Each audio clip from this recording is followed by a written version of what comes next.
इतना सारा गर्मी है यहाँ पे, 10-12 दिन हो गया बिजली कटने को। वजह क्या बता रहे हैं, बिजली क्यों कटी है? बजाय बता रहा है कि मतलब उनका बजाय तो कुछ नहीं बताया, उन्होंने सिर्फ बिजली काट के ले गया। हमें तो कुछ नहीं पता कि बिजली किस वजह से काटा है और पानी क्यों बन गई है, हम लोग को कुछ नहीं पता इस सब चीज़ों की। लेकिन 10-12 दिन के अंदर क्या सरकार तक बात नहीं पहुंची कि इतना 1500 झुग्गी लोग यहाँ इतना तकलीफ में है और इसमें से कोई सुनवाई नहीं है, कुछ नहीं है, सरकार से कोई मदद नहीं है, कुछ नहीं। छोटा छोटा बच्चा स्कूल जा रहे हैं, कोई बच्चे अभी 3 दिन के 4 दिन की हुई है, बीमार पड़ गई, अस्पताल में हमें एडमिशन करना पड़ा। सरकार बनने से पहले तो नेता आ रहे थे, कह रहे थे जहाँ झुग्गी वही मकान, उसके बाद कोई तो वहाँ तो शमशान बन गया। अब तो जहाँ झुग्गी वही शमशान, मकान कहाँ है? अब तो मकान तो सारा झुग्गी टूट गई है, बस शमशान ही दिख रही सारा जगह। तो कहाँ झुग्गी कहाँ मकान? जब झुग्गी नहीं तो मकान कहाँ से देगा हम लोग? अब कोई नहीं आ रहा। अब कोई नहीं आ रहा है। और जब इलेक्शन की टाइम आता है तो तब तरह तरह के मतलब वोट मांगने के लिए आ जाता है, हम ये करेंगे, बिजली दे देंगे, कोई कहता है हम रोड बनवा देंगे, कोई कहता है तुम्हारे लिए स्कूल बच्चों के लिए सही कर देंगे, खाना पीना होगा। अब तो कुछ ही नहीं हो रहा है यहाँ पे। तस्वीरें मैं चाहूंगी हमारे कैमरामैन यहाँ पर दिखाएं किस तरह से इनके घर हैं, छोटा सा एक कमरा है और कमरे के अंदर कितनी घुटन महसूस करते होंगे क्योंकि उमस भरी गर्मी है। उस गर्मी में हम तो अपने घरों में एसी कूलर पंखे चलाकर बैठे रहते हैं, लेकिन आप यहाँ का मंजर एक बार देख सकते हैं। एक छोटा सा कमरा है और उसमें कई मेंबर्स जो हैं एक फैमिली के वो रहते हैं और इसमें पंखा एक सहारा जो होता है वो भी ना चले तो आप इमेजिन भी नहीं शायद कर सकते होंगे कि क्या मंजर होता होगा। उमस भरी ये गर्मी है, छोटे बच्चे हैं, स्कूल से आते हैं, खाना खाने के लिए ठंडक तलाश करते हैं, सुकून अपने घरों में तलाश किया जाता है, लेकिन अब तो वो सुकून ही इस बस्ती से गायब होता हुआ नजर आ रहा है। तो शिकायतें लाजमी हैं, जो ये शिकायतें इस वक्त कर रहे हैं ये आवाज तो और ज्यादा बुलंद होकर उठनी चाहिए क्योंकि इनके पास ID प्रूफ है। अब तक सरकार इनकी मदद करती आई है, आग लगी तो मुआवजा दिया गया। जब इस पते पर ये वोट डाल रहे हैं, वोट का अधिकार इनके पास है, तो फिर जो बाकी के हक हुकूक हैं वो इनसे क्यों महरूम रखे गए हैं, क्यों इन्हें वो हक हुकूक नहीं मिल रहे? यही सवाल जो है यहाँ के अवाम पूछ रहे हैं। तस्वीरें आप जहाँ तक आपकी नजर जाएगी इसी तरह की आपको नजर आएंगी। तंग गलियाँ, ये खस्ता हाल गलियाँ और इसमें ये अपनी जिंदगी किसी तरीके से मुश्किल से गुजर बसर कर रहे थे। पहले ही जिंदगी में काफी संघर्ष था, रोज कमाते हैं, रोज खाते हैं, मेहनत मजदूरी करते हैं, लेकिन अब जो सुकून तलाशने के लिए घर का रुख करते थे वो सुकून भी अब घरों से खत्म होता हुआ, छिनता हुआ नजर आ रहा है। और मांग सिर्फ यही है कि सरकार इनकी बात सुने और जो कनेक्शन बिजली का यहाँ से काटा गया है वो फिर से इन्हें दिया जाए। यहाँ की सड़क इतनी खराब पहले से ही ऐसी थी या बनाई थी कभी बीच में? यहाँ पे सड़कें भी नहीं है, ऐसे ही है, पहले से ही ऐसे ही। तो आप लोगों ने कभी जब वोट मांगने के लिए लोग यहाँ आते थे तो उनसे नहीं आपने मांग की? बहुत बोलते हैं, जब उन लोग को वोट मिल जाता है तब कोई किसी का बात नहीं सुनने वाला है। जब वोट का जरूरत है तब आता है कि वोट दो, इस पार्टी में दे देना, उस पार्टी में दे देना।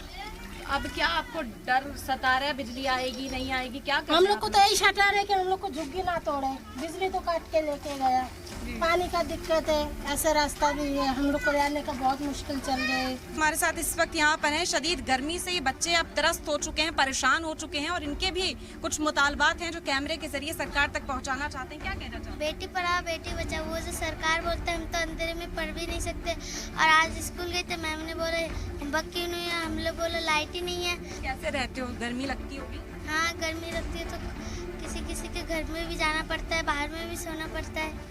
10 दिन हो गए हैं और ना गर्मी भी बहुत लगती है, बाहर सोते हैं ना तो मच्छर भी बहुत काटते हैं और पढ़ने में भी मुश्किल होता है, मैम से भी डांट पड़ती है। सरकार कह रही है कि बेटी बचाओ बेटी पढ़ाओ, लेकिन यहाँ बिजली ही नहीं है, वसाइल ही नहीं है, तो वो बच्चे पढ़ेंगे कैसे? जो नारा सरकार का है वो यहाँ से बुलंद कैसे होगा? ये सवाल एक बहुत छोटी, एक बहुत नन्ही बच्ची यहाँ पर सरकार से पूछती हुई नजर आ रही है। एक एक तस्वीर इस वक्त हम आप तक पहुँचा रहे हैं, किस तरह की परेशानी जो है वो यहाँ पर लोग इस वक्त फेस कर रहे हैं। दूसरी तरफ भी आपको लेकर जाएंगे, वहाँ की तस्वीरें भी हम आपको दिखाएंगे। वो इलाका है जहाँ पर बिजली मस्जिद के थ्रू कनेक्टेड थी, वो पूरी लाइन मस्जिद के थ्रू यहाँ पर थी, जिसे अब फिलहाल काट दिया गया है। टैंकर्स के जरिए पानी तो पहुँच रहा है, बीच में पानी को भी रोका गया था। एक बार फिर ये तस्वीरें आप देखिए, सड़कें यहाँ की खस्ता हाल हैं, चलने का भी रास्ता नहीं। हम भी बेहद संघर्ष के साथ अंदर पहुंचे हैं, शदीद मेहनत मुझे करनी पड़ी यहाँ तक पहुँचने के लिए। मैं एक दिन के लिए, एक वक्त के लिए ये तस्वीरें आप तक पहुँचाने यहाँ पहुँची हूँ। आप ये सोच सकते हैं कि यहाँ पर जो लोग रहते होंगे वो कैसे अपनी जिंदगी गुजर बसर करते होंगे, वो कैसे जीते होंगे। जैसे बिजली काट दी गई, जैसे परेशानी है, गर्मी में कैसे कर सकते काम, और लाइट बगैर ज़्यादा परेशानी पड़ रही है, प्रेस भी नहीं कर सकते, बस थोड़ा बहुत ही काम कर रहे हैं। गुजर भी होनी भारी पड़ रही है, गर्मी में कौन रह सकता। चलो छोटे छोटे बच्चे भी परेशान हो रहे हैं ज़्यादा, हम तो कर ही रहे हैं, लेकिन यहाँ आके देखो दुकान में कितनी गर्मी लगती है। आप पूरे दिन इसी गर्मी में बैठ के काम कर रहे हैं? हाँ, बस थोड़ा बहुत ही कर लेते हैं, फिर शाम को अंधेरा हो जाता है, अंधेरे में कैसे करेंगे काम। क्या कहना चाहेंगे सरकार से, मांग बताइए अपनी। बस सरकार से मांग क्या, लाइट आ जाए। तो आप तस्वीरें एक बार मैं कहूँगी आप देखें और फील करें कि एक इंसान अपना रोज़गार यहाँ से चला रहा था, क्योंकि ज़्यादातर काम टेलर की दुकान पर प्रेस का होता है, बत्ती से ही जुड़ा हुआ होता है। उनकी मशीन जो है वो इलेक्ट्रिक होती है, बत्ती से चलती है, लेकिन अब उसे मैनुअल चला रहे हैं और इतनी उमस भरी गर्मी है और उसके बीच वो बैठकर लोगों के कपड़े सिल रहे हैं, जो मुमकिन भी नहीं हो पा रहा क्योंकि शाम होते ही अंधेरा हो जाता है और फिर उन्हें अपना काम रोकना पड़ता है। किसी तरीके से थोड़ा बहुत जो कमाई का जरिया लोगों ने अपने चौखट पर खुद बनाया है, अपने हुनर से वो खुद अपनी रोजी रोटी कमा रहे थे, अब वो हुनर भी उनका साथ देता हुआ नजर नहीं आ रहा, क्योंकि उनके वसाइल उनसे छीन लिए गए हैं। उनकी बत्ती जो थी वो उनसे छीन ली गई है और अब इनकी मांग यही है कि इसे लौटा दिया जाए। कम से कम कोई और माली मदद ना सही, कोई और बड़ी सहूलत ना सही, जो बेसिक बुनियादी सहूलत है ज़िंदगी जीने के लिए, वो इन्हें फराहम कर दी जाए। यहाँ पर कैसे लोग रहते हैं आप देख सकते हैं तस्वीरों में, छोटी छोटी दुकानें जो हैं वो बनाई गई हैं, दुकान के अंदर भी लोग मौजूद हैं, वो भी हाथ वाले पंखे का इस्तेमाल ही कर रहे हैं, क्योंकि किसी तरीके से जो ज़िंदगी जीनी है, हार तो नहीं मान सकते। अब जो भी उनके पास तरीका है उसी को अपनाते हुए यहाँ पर नजर आ रहे हैं। कैमरा पर्सन से कहूँगी कि आपको एक बार पैन करके पूरा इलाका दिखाएं।